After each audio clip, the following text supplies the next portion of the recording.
Good morning, everyone. My name is Julie Roseberry, and I'm the Community Outreach Coordinator for Leader Jim Durkin and Senator John Curran. Unfortunately, the two weren't unable to jump on this morning for the introduction. However, Senator Curran will be there at the end to tie it all up.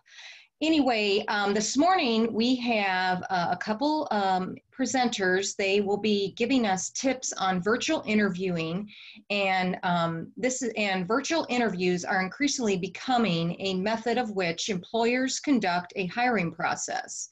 In 2011, only 14% of the company used virtual interviews in their hiring process. However, in today's environment, 86% of the employers utilize virtual interviewing in their hiring process. This webinar will cover the different types of virtual interviews, their advantages and the disadvantages, and how to prepare for and sell yourself in that virtual interview. I am introducing right now the presenters. The first is Doris Wright, who is the Adult Program Manager at Career Connections. And then we also have Colby Smith, the Business Service Rep. I welcome them. I thank them very much for being here, and you guys can take it over. Thanks. Sure, thanks, Julie. This is Doris right here. Just to give you some background on Career Connections, it's located in Moraine Valley. We're part of Moraine Valley Community College. We work in workforce development there, assisting not only students, but community stakeholders in employment or better employment. And so we will talk to you today, as Julie said, about the virtual interview. And if you have any questions afterwards, we'd be happy to answer them. Moraine Valley Community College, as you may know, is an extremely large college, second, I think, in the state. And we have over 160 degree or certificate programs.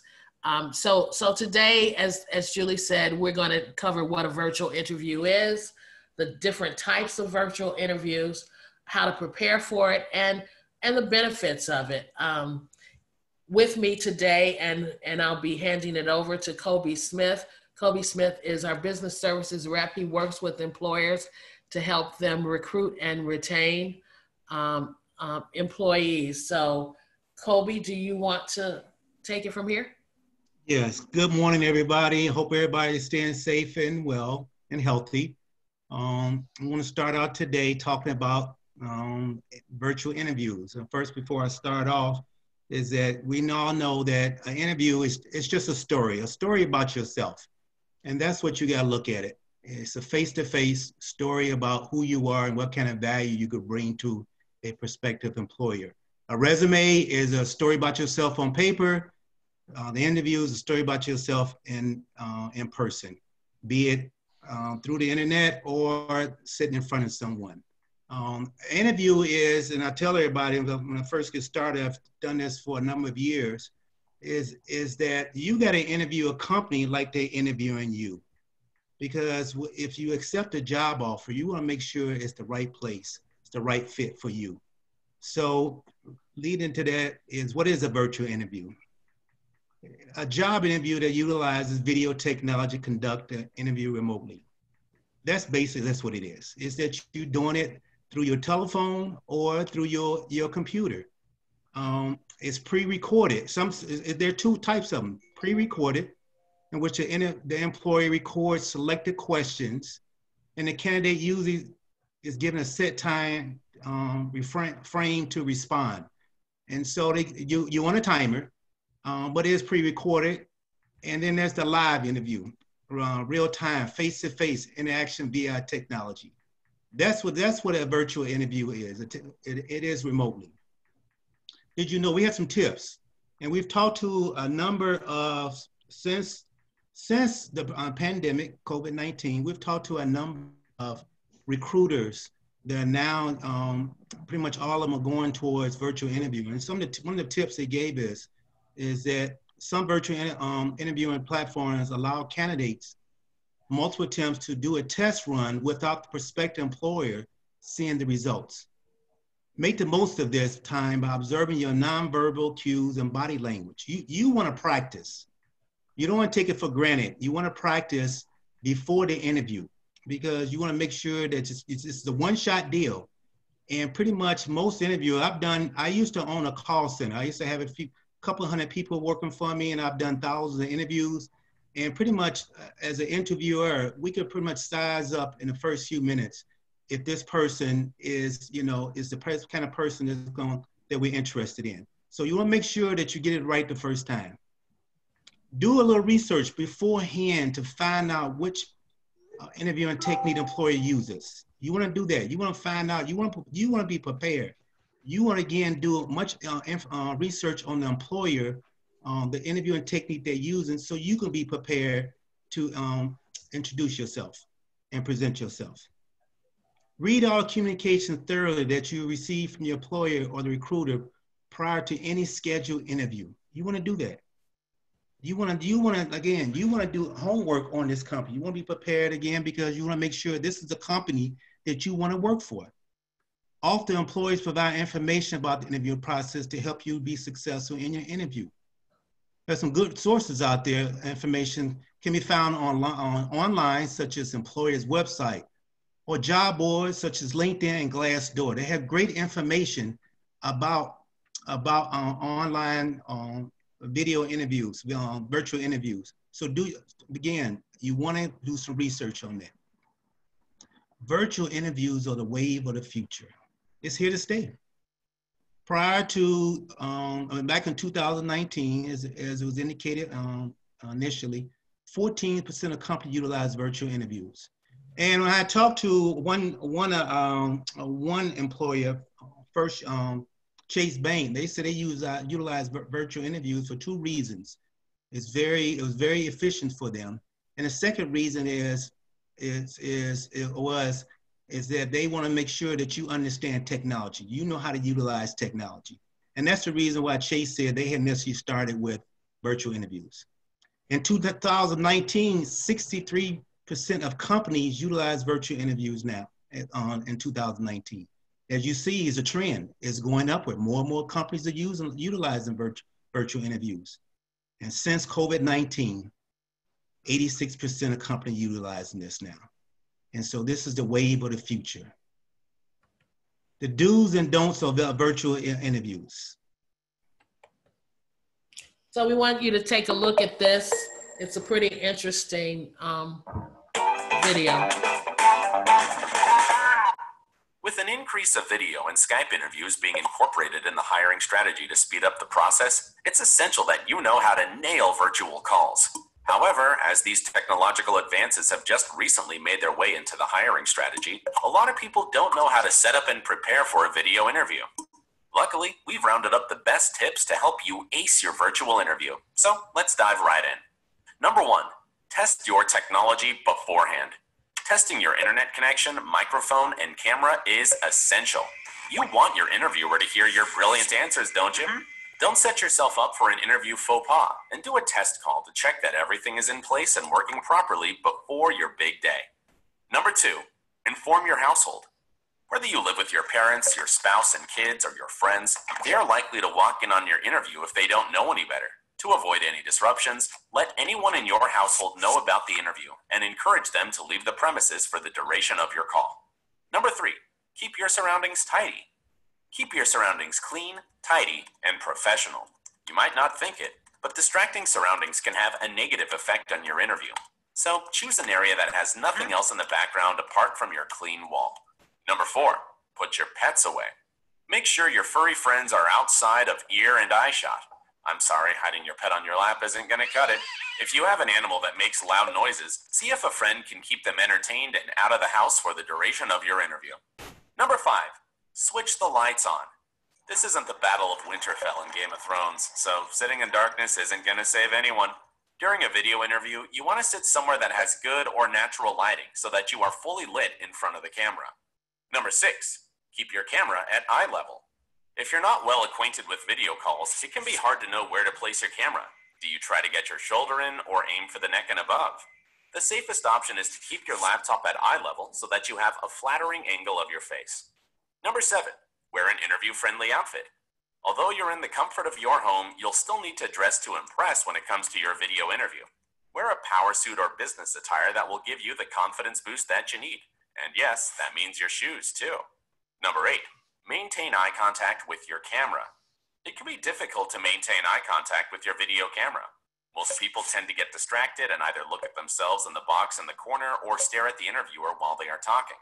However, when you're answering a question, speak directly to the camera in a confident manner. Number 9, mute distracting notifications. It's easy to forget to turn off calendar or Slack notifications when you're using your personal computer.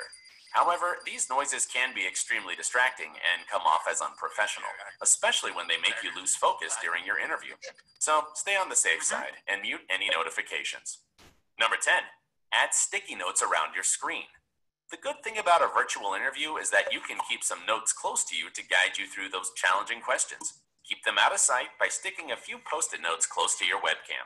Now that you have these tips, you should feel confident and prepared for your next virtual interview. However, if you still need more insight, visit careeraddict.com for more advice.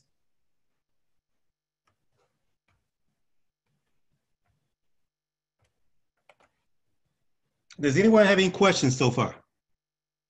Please feel, you have to, interview is all about engaging. So if you get any questions, please feel free to put it in the chat box. Benefits of virtual interviewing. It's beneficial to the employer and the candidate in terms of cost. It's beneficial in terms of you don't have to pay, if you're driving to an interview, that saves you on gas. For an employer, that saves them on, some employers don't have to come in to do the interview, come to the office. They can do it from pretty much anywhere. Allows that flexibility. It's very efficient at doing a virtual interview. And so that's the things the benefits of it. The disadvantages of it, of virtual interviewing, you must have access to the technology. Be a computer, a mobile device, a reliable internet connection. And for example, just a couple weeks ago, I was doing an interview with a young lady, and there was Comcast was doing some work in her area, and it kept interfering with the virtual interview we were conducting. And so that's some of the disadvantages of it. You got sometimes it freeze up, get disconnected. I've been disconnected on this technology. And so that's some of the disadvantages. In a live interview, it may be hard to read someone's body language. When you're sitting in front of somebody, going to an office, they can pretty much read your body language and you can read their body language. When I used to do interviews, doing presentations, I can tell when a person's engaged when they're taking notes. It's hard sometimes to see that in a virtual interview, to see if the interviewer is taking notes, what they're doing. So it's hard to gauge their body language. That's some of the disadvantages of the interviewing. One of the things I'd like to say about that, though, is that we're all living in challenging times, and we're finding our way as we go. So the example that Colby gave about the person we were interviewing who had Comcast working down the street from her, and it interrupted the quality of her video, and she kept freezing up. That was not anything she could control. So one of the things that you're doing in an interview is showing the interviewer or your prospective employer, one, that you can do the job, you will do the job, and how you might fit within that company. And when you have something that's out of your control, like Comcast working down the street, how you react to that? Do you keep your cool about it? Do you express regret but move on and be conversational? We're all going through difficult times. I'm sorry that was out of my control, but let's move on and don't lose, don't show professionalism. That all speaks to your ability to do the job, how you'll fit in, whether you're professional, whether you're mature. So don't sweat the things that you can't do anything about. And remember, in all instances, you're saying something about yourself, even in your reactions to things you can't control. And that's a very good point. So how do you answer questions in an interview. Most people are really antsy and they're nervous the night before, but you should really start preparing for interviews well before the night before, well before you even are asked to come in for an interview. Because the first thing that you do in a job search situation is sit back and reflect on who you are, what you've done in the past, and what's been the impact of what you've done.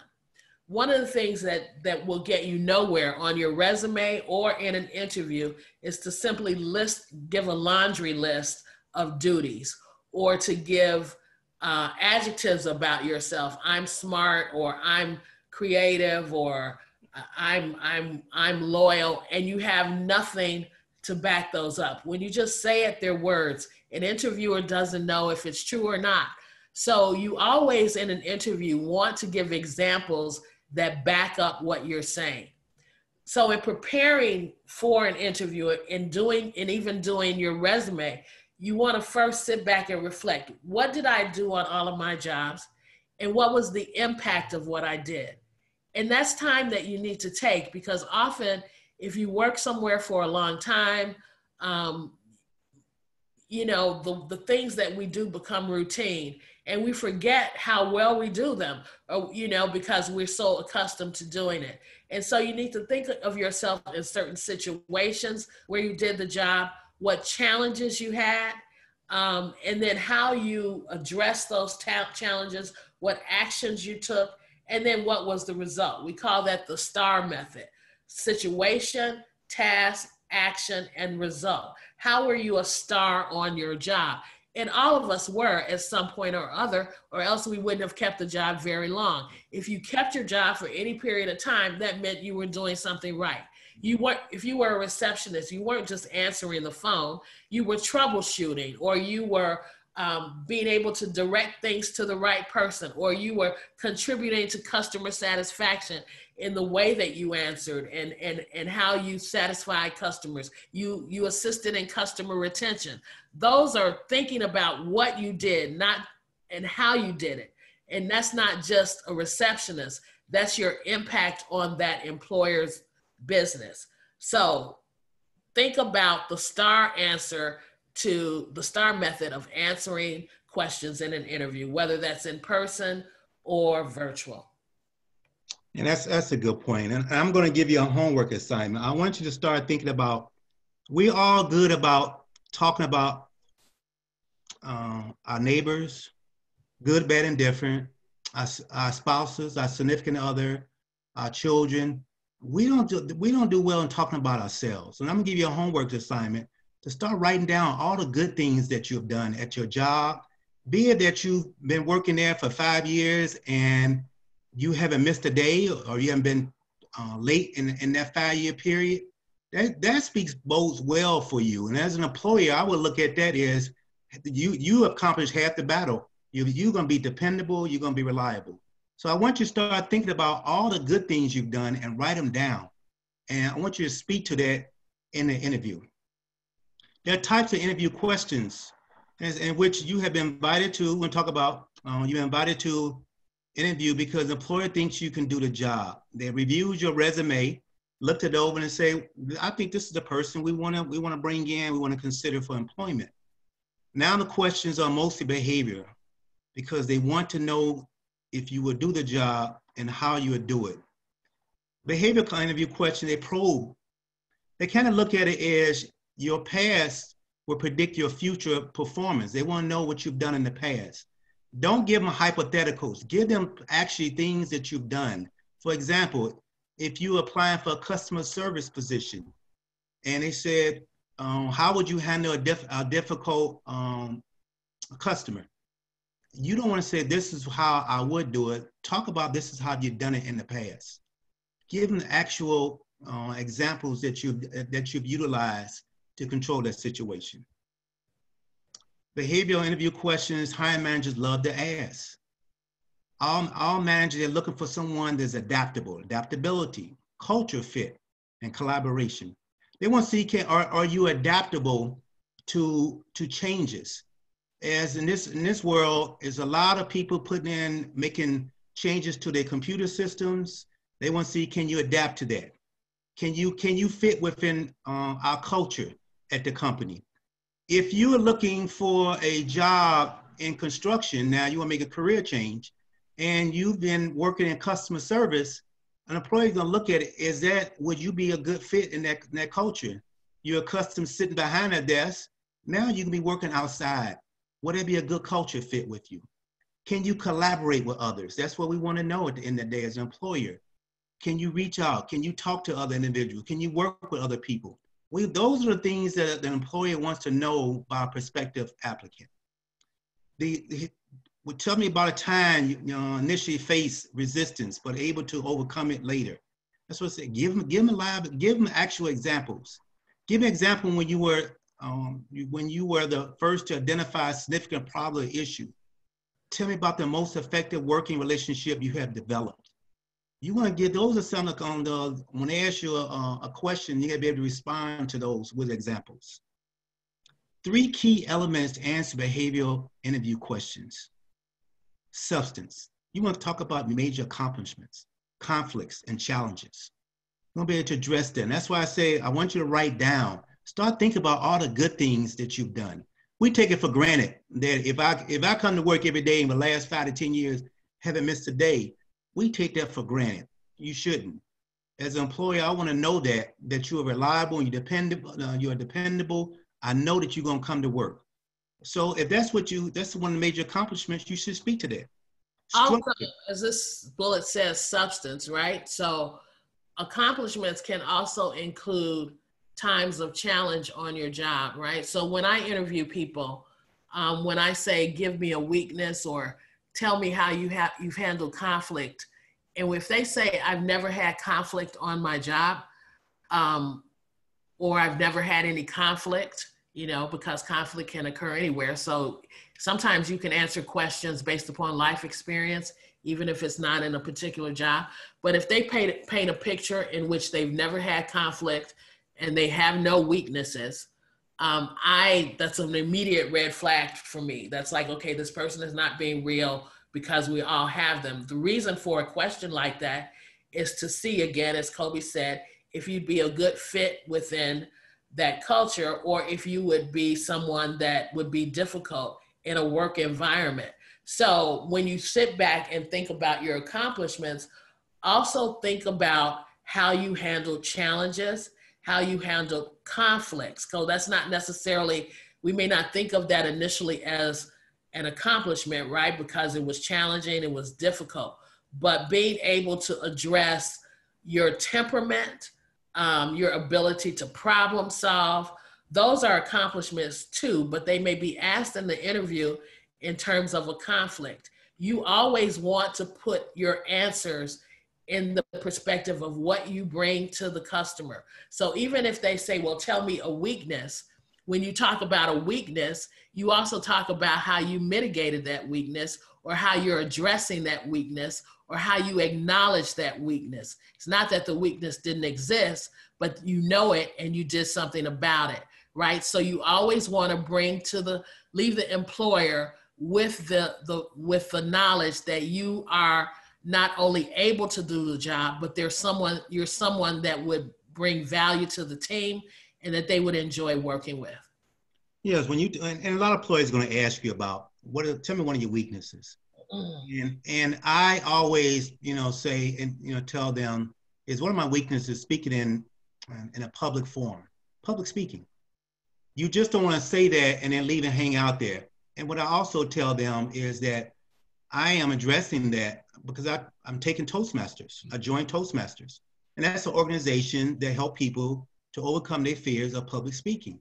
So I identified my weakness or the conflict and identified a solution. I'm working on it. You just don't want to leave it out there to say, this is my weakness. My weakness is I'm scared. I'm applying for this fireman position, but I'm afraid of heights.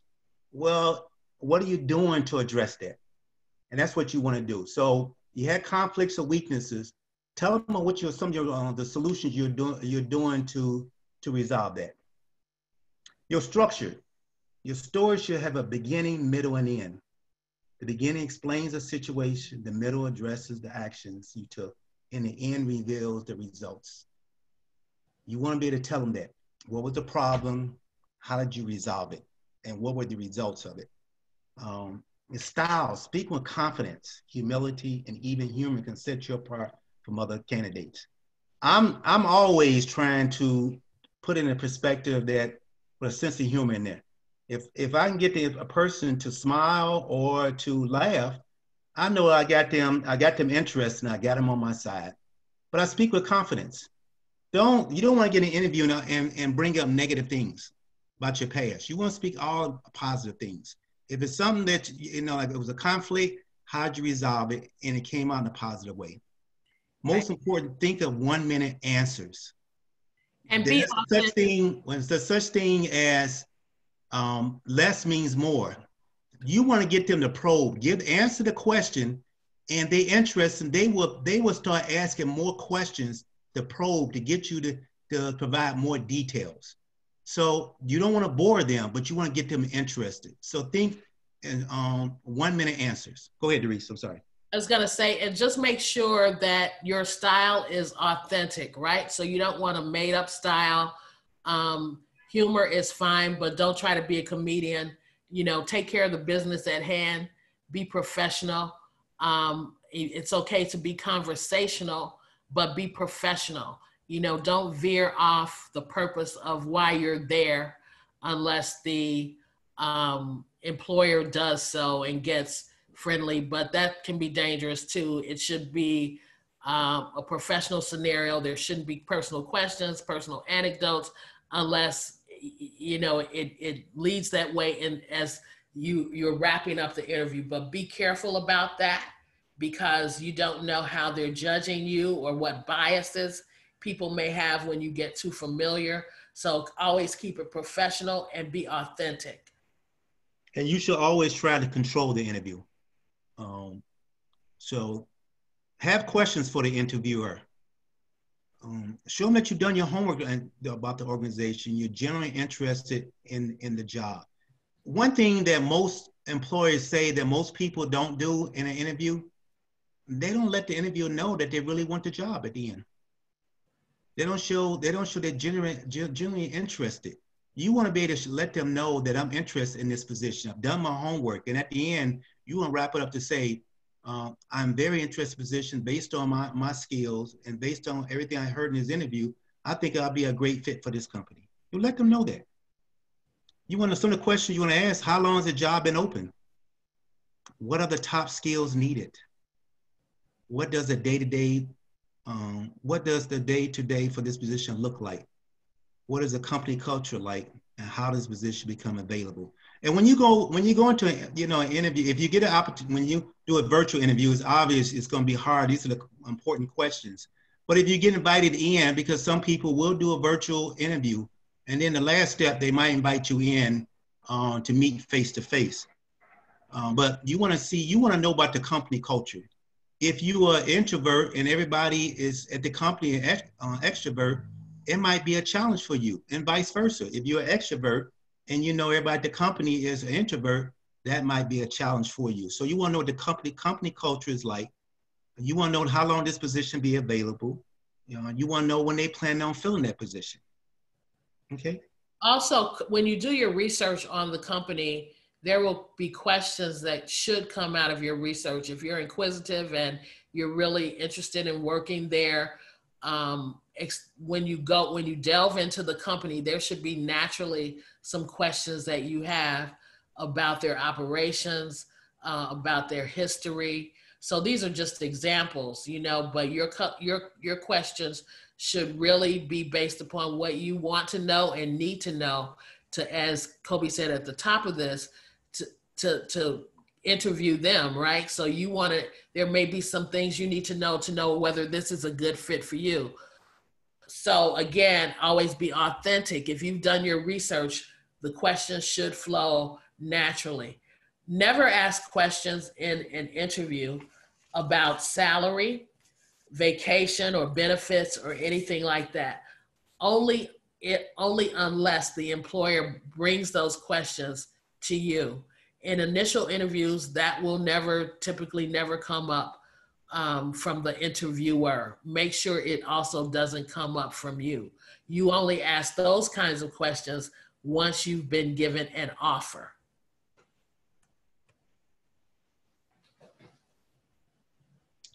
After the interview, you want to learn from the experience. And it is the experience. We are our own worst critics. We are very critical of ourselves. And sometimes we say things and say, I wish I could have taken that back, or I wish I could have said this, I could have said that. And that's why when you want to learn from it for the next one. And that's why one of the things we said, get prepared. Be prepared with your questions. I don't know about you, but when I was growing up and I was in school, if you did something wrong, if you were talking in class or chewing gum in the class, they teach you, I have you write 100 times or 500 times. I would not talk in class. That helps you to remember. I encourage people to write things down. Write down the answers, the questions that you might have, and how you will answer them. And so those are very important that you write it down, because when you get in that interview, as most is very stressful, and most of us come to a brain freeze. We get all prepared the night before, the day of the interview, and we walk through that door, we get with a brain freeze, and we have a tendency to forget everything. So learn from it, be prepared. It's a learning experience. You want to know, what did I say that seemed to interest the employer? And again, you can tell if you see the employer taking notes, you know that they're very interested. Or they keep asking additional questions, probe deeper and deeper. They seem very interested. Did I present my qualifications well? You want to think about that. Is there something I should explain further? Did I miss opportunities to sell myself? Again, it's a learning experience. Don't be so critical of yourself. You're going to learn from it, and then it's going to benefit you from the next interview. And you might think that at the end of the day that you didn't do well, but you might get a call to say, we want to take it to the next level. So don't be so critical of yourself. Also, one of the things that will help eliminate some of the nervousness and the brain freeze and all of that Kobe spoke about is what we said, spending that time at the beginning of your job search to really go back over your work history and remember what you did and how you did it. Because again, this is a two-way street. They've called you in because they think you can bring value. If you know you can bring value because you've reflected on what you've done, you know the impact that you've had, you know how well you do it. We all do things differently, right? So you could have one person whose ability in customer service has to be with attention to detail. You could have another person whose strength in customer service is building relationships, right? So I have a cleaners that I go to that messes up my order, I don't know, every quarter. They mess it up pretty regularly. And even when I take my business elsewhere, I always come back to this cleaners because they are so friendly. They know me by name. And they just go overboard to fix the mistake. Now, I don't like the fact that they make the mistake in the first place, but their strength as a business is their relationship building.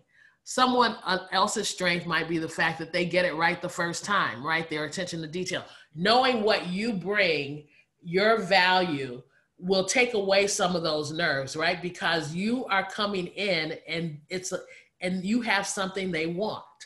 And when you're confident of that, then the nervousness will typically go away once you start talking, because you realize that this is a two-way street. You need me because I represent a solution to your problem. So don't get weighed down on oh, I'm going to get frozen, or oh, I'm nervous. No, before you go in, know who you are, know what you bring, and know how you can value that company. Because if you can't give them value, then you shouldn't be interviewing with them in the first place, right? So you went after that job because you knew you could do it. They brought you in because they think you can do it too.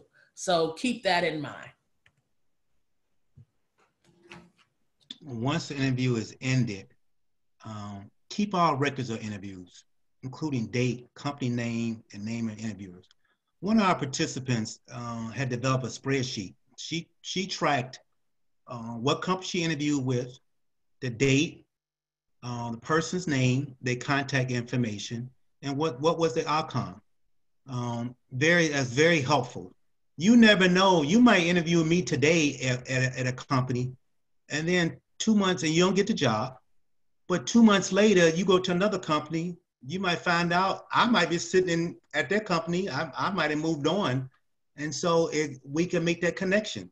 So keep track of all your interviews. Take a moment to write down your thoughts about the company, the position, other pertinent information you want to remember, such as a date of contact.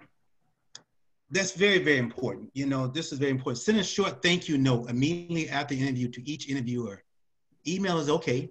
That's the probably the most means of communicating and while the COVID-19 is through email. Send them a thank you note. It should be more than a paragraph or two.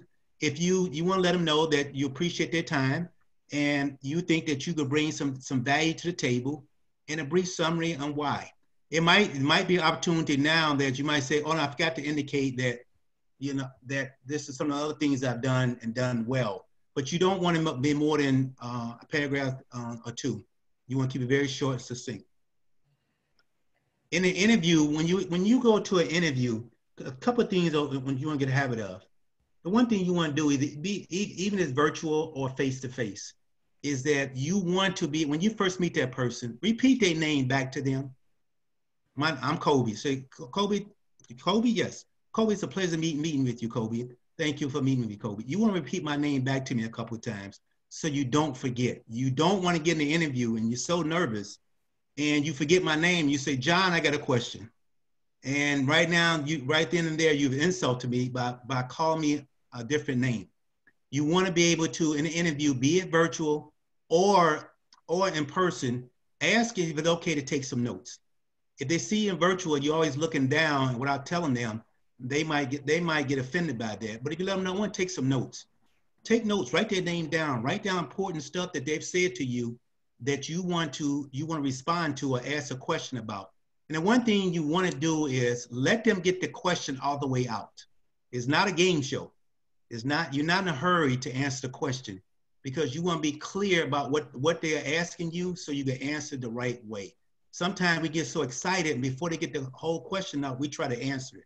No, the two things that you want to be able to do, the one attribute is very important in life. It's the ability to listen. Listen to them. They're telling you what they want to know before you respond to it. Now let's go back and review on a virtual interview. Is that you want to be able to test your technology prior to the interview. So when they get on, you get on the interview, everything is perfect. Is your camera set up? Your audio is correct? You've minimized the distractions. You want to make sure all that done. Sit in front of your computer and prepare yourself. Practice them. Don't memorize your responses. As the reseller, be authentic. Let it just flow on out. Monitor your body language. Dress the part. You want to dress for success. There are 4 natural colors that in our interviews, black, brown, gray, and blue. And so you want to dress that role, even though you're sitting in front of the computer. You want to let them know you take it very serious. Make a connection with them. Be sure you've done your homework, and most importantly, be yourself. Don't be something that you're not, okay? Anybody any questions?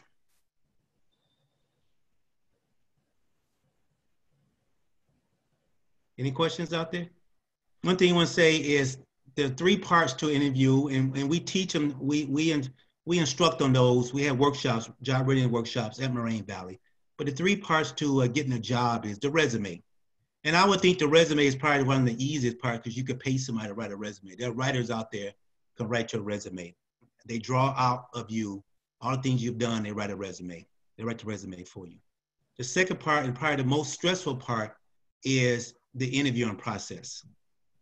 Is that now we have to get face-to-face with you and we're gonna talk about ourselves. And the third part, and most people don't think about, you gotta network. You gotta get out there and tell people you're looking for a job. You gotta have your elevated speech prepared to tell people I'm looking for a job and what kind of value you can bring. You never know who you're going to run into that can help you. Everybody knows somebody. You might be looking for a job and in the hospital. They got a position that you want. And you kind of find out your next door neighbor, one of their relatives, a friend, good friend, work at the hospital. But they didn't know that you were looking for a job. So you got to get out and network too. You got to start telling people, volunteer, get involved in your community. Let people know that you're looking for a job. Everything that comes out your mouth should be all positive, all the good things you can bring to the table. And that's what you want to be able to do. Doris, you have anything? Just any questions in chat we can answer. As Colby said, that we do offer job readiness workshops at Moraine. We also offer workforce development programs that assist with helping you transition to different employment or upskill you for perhaps the field that you're in but want to advance along. And those programs offer tuition assistance with certain occupational training. So on the screen is our contact information. It tells you what building we're in. We're in the Palos campus. Moraine has 3 campuses. Palos is our main campus, Palos Hills. We have a satellite in Blue Island and a satellite in Tinley Park. However, we are pretty much all working remotely, so don't go up to the campus trying to get in, because they likely won't let you unless you are a student that's doing a hybrid class and that class has a meeting or a lab that day, but most students are remote as well. We have online learning, but you can contact me at that number or email address. We are doing all of our job readiness workshops through remote webinars, and we've enjoyed talking with you today. Hope it was helpful for you, and just thank you for attending. And we'll answer any questions if there are any.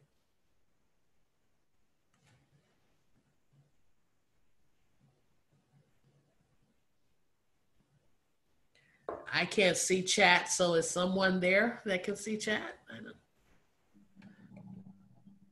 Okay. And I know it's tough. Some people have been working at a job for 10 or 15 years and recently been laid off. It's tough, but these workshops will prepare you to get back into the workforce and to get you a job. And so, we want you to be very successful. We want you, so ask questions. If there ain't questions, feel free to reach out to us if need be. So at this point, we'll turn it back over to Julie or the senator if he's on.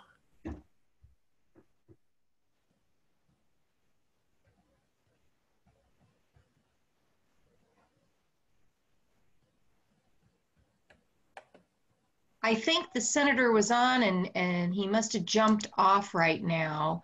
But on behalf of the senator and leader Jim Durkin, I would like to thank all the participants that hopped on here today, took the time, and like Doris and Colby said, if you have any questions or need any follow-up help with anything, there's their information right there. I encourage you to utilize these resources. Thank you again. Thank you. Thank you. Have a good one.